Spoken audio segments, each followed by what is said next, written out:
भैया जी और हमारी भाभी के साथ में पति पत्नी दोनों लोग मिलकर के भगवान के दरबार में पधारी कर रहे हैं दक्षिणा भेंट। और हमारी पूरी व्यास मंडली को 50-50 रुपए दक्षिणा भेंट कर रहे हैं। और हमारी भाभी मुझे पगड़ी पहना करके स्वागत कर रही है, माला पहना करके स्वागत कर रही है। भगवान की कृपा बनी रहे, पति पत्नी की जोड़ी अमर बनी रहे, भगवान मेरी भाभी की स्वास्थ्य की रक्षा करते रहे, आशीर्वाद है। तो प्यारे भक्तों, वो गरीब पिता ने गरीबी में बेटी का विवाह कर दिया। और प्यारे भक्तों, आज सुखी हो लला, खुश रहो मां तार बहनों। आज और साथ में लला 20 रुपए दक्षिणा भेंट कर रहे हैं। लिख पढ़ करके बेटा विद्वान बने, माता पिता का नाम रोशन करें। तो अब प्यारे भक्तों, उसी समय गरीबी में पिता ने मां ने बेटी का विवाह कर दिया, बेटी पराई हो गई। और मेहनत मजदूरी करके लड़के को इतना लिखाया पढ़ाया कि वो लड़का लिख पढ़ करके डीएम बन गया। और जब वो लड़का डीएम बन गया, पिता बहुत खुश हुआ। कल अपनी बेटी से जा करके मिलूंगा, मेरा बेटा देखेगा कि मेरे पिताजी आ गए, बेटा मेरा दौड़ कर आएगा, मेरे पैर छुएगा। पिता बहुत खुश हुआ। और वो गरीब पिता, वो गरीब बाप अपनी फटे पुराने कपड़े पहनकर और लड़के के दफ्तर में पहुंच जाए।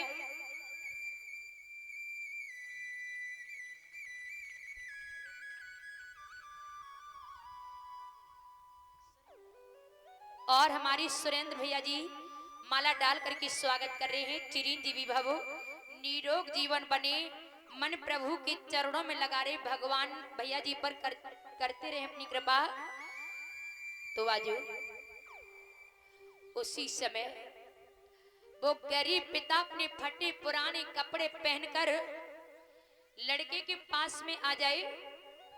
तो लड़का अपने पिता को फटे पुराने कपड़ों में देखकर अपने नौकरों के सामने ये नहीं कहेगा कि ये हमारा बाप है, क्योंकि हमारे पिताजी फटे पुराने कपड़े पहन कर आए हैं। नौकरों के सामने कहूंगा ये मेरा पिता है तो हमारी तो बेइज्जती हो जाएगी। तो आज माता बहनों, उसी समय वो लड़का कह देगा गांव की चाचा ताऊ हमसे मिलने आए, पर ये नहीं कहेगा ये हमारा सगा बाप है। यदि वही गरीब पिता अपने फटे पुराने कपड़े पहनकर बिटिया की ससुराल में चला जाए, तो आज वो लड़की अपने पिता को उन फटे पुराने कपड़ों में देखकर, पिता की दीन दशा को देखकर नौकरों, आज वो लड़की काम काज छोड़ करके आएगी और अपने पिता से लपट करके रोने लगेगी और कहेगी पिताजी आप पर ये गरीबी कहां से आ गई? प्रभु आपने मेरे पिता को इतना गरीब कैसे बना दिया? उस बेटी के पास 100-500 रुपए छुपे रखी होंगी जो घर में किसी को नहीं मालूम होंगे। बिटिया चुपके से निकाल करके अपने पिता को पकड़ा देगी और कहेगी पिताजी घर में बाद में जाना, पहले बाजार से अपने लिए कपड़े खरीद लेना। और फिर बेटी बहुत रोती, कहती प्रभु तूने मेरे पिता को इतना गरीब कैसे बना दिया? बेटी बहुत रोती है। बोली गोविंद भगवान की। बेटी पराई हो गई, फिर भी अपनी माता पिता को कितना प्रेम करती है। जिस लड़के के लिए सारा जीवन कुर्बान कर दिया, जोर जोर करके रखते रहे, अंत में वो लड़का अपने माता पिता से यही कहता है कि तुमने जीवन में हमारे लिए कर ही क्या दिया है? तो बाजू देवक इसीलिए रो रहे हैं, मेरी बेटी चली जाएगी तो हम फिर कैसे रह पाएंगे। प्यारे भक्तों, पिता खेत से हारा थका हुआ आए, बेटी तुरंत आकर के पूछती है, पापा पानी ले आओ, तुम्हें प्यास लग रही, भोजन कर लो, खाना ले आओ। बेटी तुरंत पूछती है। और जब बिटिया ससुराल चली जाती है तो पिता चाहे भूखा बैठा रहे चाहे प्यासा, कोई खबर लेने वाला नहीं होता है। तो आज इसीलिए तो पिता बेटी की विदा पर बहुत रोता है कि मेरी चिंता करने वाली मेरी बेटी थी। मैं खेत से यदि नहीं आता तो मेरी बेटी खेत पर भोजन लेकर के पहुंच जाती, फोन करके कहती पापा पहले खाना खा जाओ तब कोई और काम करना। आज मैं भूखा काम करता रहूं चाहे प्यासा बैठा रहूं, आज कोई पूछने वाला नहीं है। मेरी बिटिया दौड़ करके आती और मुझे ठंडा ठंडा जल पिलाती थी। प्यारी वक्त तो बेटी बहुत अच्छी होती है, लेकिन बेटी का स्थान जो नीचा है वो माता पिता ने नहीं किया।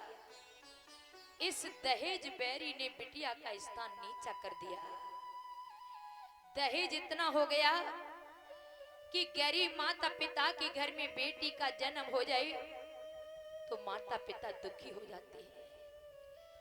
प्रत्येक पिता यही सोचता है कि मेरी बिटिया का विवाह अच्छी घराने में हो, अच्छा वर मिले, अच्छा घर मिले।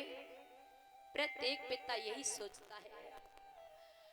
तो देवक अपने संबंधी सूरसेन के सामने रोने लगी, कहने लगी, हे संबंधी, अब हमारे पास देने के लिए कुछ और तो नहीं है, हमारे पास दहेज में देने के लिए कुछ और तो नहीं है,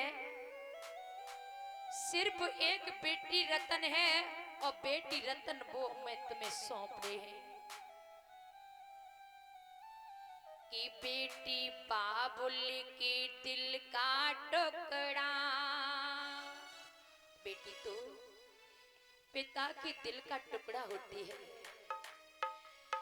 आज देवक रोने लगी, अपने संबंधी सूरसेन से कहने लगी कि लो कन्या रूपी रतन तुम्हें, हमारे पास बिटिया ही रतन है, कोई दहेज नहीं देने के लिए।